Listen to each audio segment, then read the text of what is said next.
नमस्कार मित्रांनो, शिवा मालिकेमध्ये आपण पाहणार आहोत की आता सगळेजण देसाईंच्या घरात जेवायला बसलेले असतात आणि तेवढ्यात कीर्तीचे लक्ष आता शिवाच्या मानेकडे जाते आणि लगेच आता शिवाच्या मानेवरचा तो लव बाईट बघताच आता कीर्ती म्हणते की शिवा, अगं तुझ्या मानेवर काय आहे? कॉलरने झाकत आता शिवा म्हणते कुठे काय आहे? आणि पटकन आता भाऊ सीताई समजून चुकतात. दोघेही आता गालातल्या गालात हसतात. कीर्ती म्हणते की बाकीच्यांना काहीच नाही बोलायचं का? आणि लगेच आता भाऊ म्हणतात, हे बघ कीर्ती, तू आता उगाच गोंधळ घालू नकोस बरं का. उर्मिला म्हणते, अगं कीर्ती, त्यांचं ते पर्सनल आहे, उगाच कशाला आपण मध्ये बोलायचं. आणि आता कीर्ती ही सीताईकडे बघते आणि म्हणते, आई तू तर नेहमी संस्काराविषयी बोलत असते आणि आता तुला काहीच बोलायचं नाही आहे का? आता शिवा डोक्याला हात लावते आणि म्हणते की सीताई हे बघा. तर सीताई म्हणते, तुला जे काही बोलायचं ते बोलायच्या अगोदर माझं ऐकून घ्यायची तू शिवा.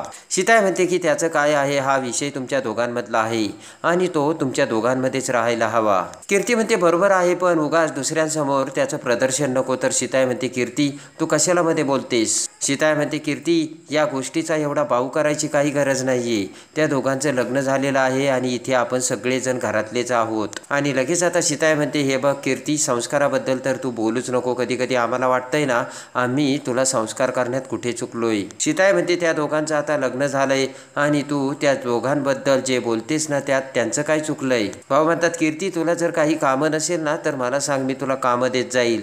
आणि इकडे आता सगळेजण जेवत असताना त्याच वेळेस आता बाहेर मोठमोठ्याने गाण्याचा ओरडण्याचा आवाज येतो. तर सगळेजण पटकन उठून बाहेर येतात.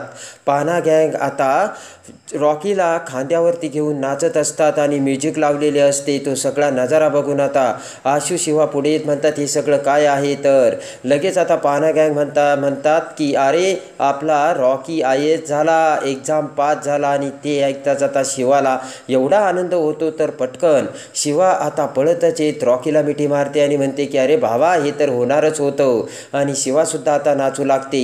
सगळेजण आता रॉकीला अंगावा खांद्यावर घेऊन नाचत असतात. तर इकडे सीताई भाऊ आणि उर्मिलाला खूप आनंद झालेला असतो आणि संपदाचं तर काय विचारायलाच नको. मोबाईल हातात वर धरत आता संपदा नाचत असते आणि शिवा म्हणते की मला माहीतच होतं रॉकी तू पास होणार. आणि रॉकी आता एक्झाम पास झालेला असतो. पटकन आता रॉकी हा सगळ्यांच्या पाया पडतो. सगळ्यांना खूप आनंद होतो. आणि भाऊ म्हणतात की आता मी माझ्या पद्धतीने ना सगळ्यात मोठी तुम्हाला पार्टी देणार. तर पुन्हा सगळेजण आता आनंदी होतात. तर स्टेपनी, बॅटरी, डिप्पर सगळेजण आता नाचू लागतात. संपदा सगळेजण खुश झालेले असतात. सीताई म्हणते, रॉकी आता आमचं ऐकायचं, आता मी कुणाला तसं काहीच जाऊ देणार नाही आणि चला सगळेजण आतमध्ये, असे म्हणत सीताई आता सगळ्यांना आतमध्ये येण्यास सांगते. आणि इकडे आता अर्चना तिची स्कूटी शेजारी येऊन तिची बॅग घेऊन स्कूटीमध्ये ठेवत असते. तर तेवढ्यात पाठीमागून दिव्या तिथे येते आणि अर्चनाला बघते. दिव्या आता अर्चनाकडे बघत विचार करते, ही तीच आहे जी चंदनच्या पाठीमागे करते, पुढे करते आणि आता ना हिला चांगलीच अद्दल घडवायला हवी असा आता दिव्या विचार करते. आणि हिला ना आता चांगलाच धडा शिकवायला हवा असे म्हणत दिव्या आता अर्चनासमोर येते आणि म्हणते, काय नाटकं चालली तुझी? अर्चना इकडे तिकडे बघते आणि म्हणते की कुणाशी बोलताय तुम्ही? दिव्या म्हणते, बाई इकडे तिकडे नको बघू, तुझ्याशी बोलते. अर्चना म्हणते की सॉरी ताई, मी नाही ओळखलं तुम्हाला. आणि अर्चना म्हणते, आर यू ओके? तर दिव्या म्हणते, मी ओके आहे. दिव्या म्हणते, तुझं काय, तू काय डोक्यावर पडलीस का? आणि लगेच आता अर्चना म्हणते, खरंच मी तुम्हाला नाही ओळखलं. दिव्या म्हणते, चांगले बाई तुझं, माझ्या घरी जाऊन आली, माझ्या नवऱ्याच्या पाठीमागे पुढे करतेस. आता अर्चना म्हणते, अहो काय बोलताय तुम्ही, कोण तुमचा नवरा? दिव्या म्हणते की आता भोळेपणाचा आव आणू नकोस. आणि लगेच आता दिव्या म्हणते, तू काय चंदनला ओळखत नाहीयेस का? आणि लगेच आता दिव्या म्हणते की मी चंदनची बायको आहे, अजूनही त्याची मी बायको आहे, तेव्हा तू चंदनच्या असं पाठीमागे पुढे करू नकोस, ते तू लगेच बंद कर, अशी मी तुला वॉर्निंग देते. अशी दिव्या आता लगेच आता अर्चनाला बोलते. अर्चना म्हणते की अहो आम्ही आत्ताच एकमेकांना ओळखायला लागलोय आणि आजीने बोलावलं होतं म्हणून मी घरी गेली. तेव्हा आता दिव्या म्हणते की तुला स्वतःचं काहीच नाही आहे का? आजीने सांगितलं लगेच गेलीस? आणि लगेच आता दिव्या म्हणते की असं दुसऱ्याच्या संसारात तुला लुडबुड करायला आवडतं का? दुसऱ्या परपुरुषाबरोबर फिरायला आवडतं का?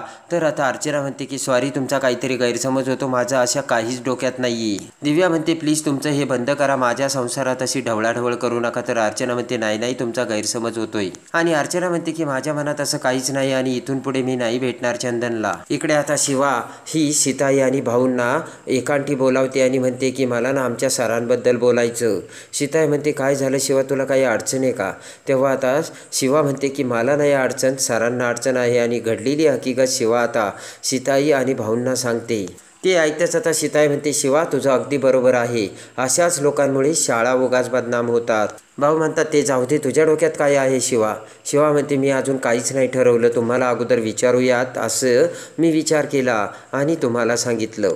शिवा म्हणते, तुम्ही दोघं जे सांगताल ते मी करीन. तर भाऊ म्हणतात, शिवा काय बोलतेस? अगं आत्तापर्यंत तू दुसऱ्यांना अशी मदत करत आली आणि आत्ता करणार नाहीस का?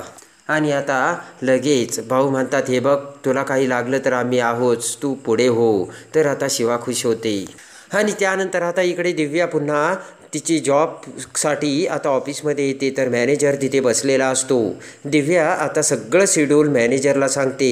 तेव्हा मॅनेजर आता पुन्हा दिव्याला म्हणतो की, दिव्या जस्ट कन्सिडर, मला ना एक मीटिंग आहे आणि मला वाटतं की त्या मीटिंगसाठी तू माझ्याबरोबर आउट ऑफ यावंस.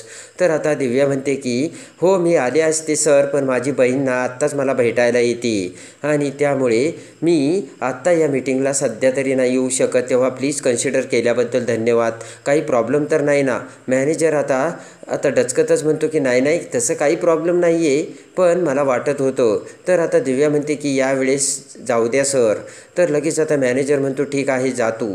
आणि आता दिव्या बाहेर जाते. दिव्या आता लगेचच म्हणते की, पण आत्ताच मी जॉईन झाले आणि लगेच मला हे बाहेर यायला का सांगतायत? दिव्या म्हणते की, जाऊ दे, मी नाही म्हणाले ना, मग झालं तर. इकडे आता आशू हा सीईओला सगळ्या नवीन प्लांटमध्ये कोणकोणत्या फॅसिलिटी असणार आहे याची लिस्ट आणि ते सगळं प्रोजेक्ट दाखवतो. आता सीईओ थोडेसे टेन्शनमध्ये असतात आणि तेवढ्यात आता मॅनेजर वेगळा विचार करत असतात आणि मॅनेजर म्हणतात, हे बघा आशू, मला काय वाटतं की आपण एवढा मोठा प्रोजेक्ट, एवढा मोठा प्लांट उभा करतोय आणि त्यासाठी आपल्याला पॉलिटिकल लोकांचा सपोर्ट असायलाच हवा. म्हणजे ते खुश तर आपण खुश आणि मग आपल्याला काही अडचणही येणार नाही. तर आशू म्हणतो की, सर मला काही याची गरज वाटत नाही. आपण जर कामगारांचे रेग्युलर पेमेंट्स वगैरे जर केले तर काही अडचण येणार नाही. तर लगेच आता सीईओ म्हणतात की, नाही नाही आशू, सगळेच बिझनेसमॅन असे करतात आणि कोणाच्या कधी काही नाकात डोळ्यात खुपवल ना, ते काही सांगता येत नाही. आणि लगेच आता बिझनेसमॅन म्हणतो की, आशू मी प्रॅक्टिकल अनुभवाने सांगतोय. तर आशू म्हणतो, ठीक आहे. इकडे आता सुहासने कीर्तीला भेटायला बोलावलेलं असतं. तर कीर्ती आता सुहासने भेटण्याच्या ठिकाणी येते. तर सुहास आता कीर्तीच्या गाडीत बसतो आणि तेवढ्यात आता सुहास म्हणतो की, कीर्ती मॅडम, देसाईंच्या घरात आता लेटेस्ट न्यूज काय आहे? कीर्ती म्हणते की, आता देसाईंच्या घरात रॉकी आणि त्या संपदाच्या एंगेजमेंटची तयारी चालली. सुहास म्हणतो, चला, अजून त्या वस्तीतला एक जण पुन्हा त्या घरात येणार. आणि सुहास म्हणतो, इकडे बघा, घरच्या जावयाला काडीची किंमत नाहीये. कीर्ती आता सुहासला गप्प करते. कीर्ती म्हणते की, हे बघ सुहास, तू टेन्शन घेऊ नकोस, मी सगळं नीट करणार आहे. तर सुहास म्हणतो, कधी करणार आहेस तू? सुहास म्हणतो, मला आता वाटायला लागलंय की त्या शिवाचा ना तुला पुळका यायला लागलाय कीर्ती. सुहासकडे बघत आता कीर्ती म्हणते, झालं का मूर्खासारखं बडबड करून, मग जा आता. तर सुहास म्हणतो की, मागे मी तुला एक प्रश्न विचारला होतास, त्याचं तू अजूनही उत्तर नाही दिलं. आणि सुहास म्हणतो की, चल माझ्याबरोबर आपण आता वेगवेगळे राहू आणि यांचं काय करायचं ना ते मी बघतो. आता कीर्ती म्हणते, हे बघ, मी जर तुझ्या सोबत आले ना तर आपल्याला काहीच मिळणार नाही आणि ते लोक आपल्याला समजून सुद्धा घेणार नाहीयेत. सुहास म्हणतो, हे बरं आहे कीर्ती तुझं, मी ना असं रस्त्यावरती फिरायचं आणि तू आरामात त्या बंगल्यात राहायचंच. सुहास म्हणतो की, तू आता जा, मी काय करतो ना ते बघ. तर कीर्ती म्हणते, हे बघ, नवीन काही घोळ घालून ठेवू नको सुहास आत्ता.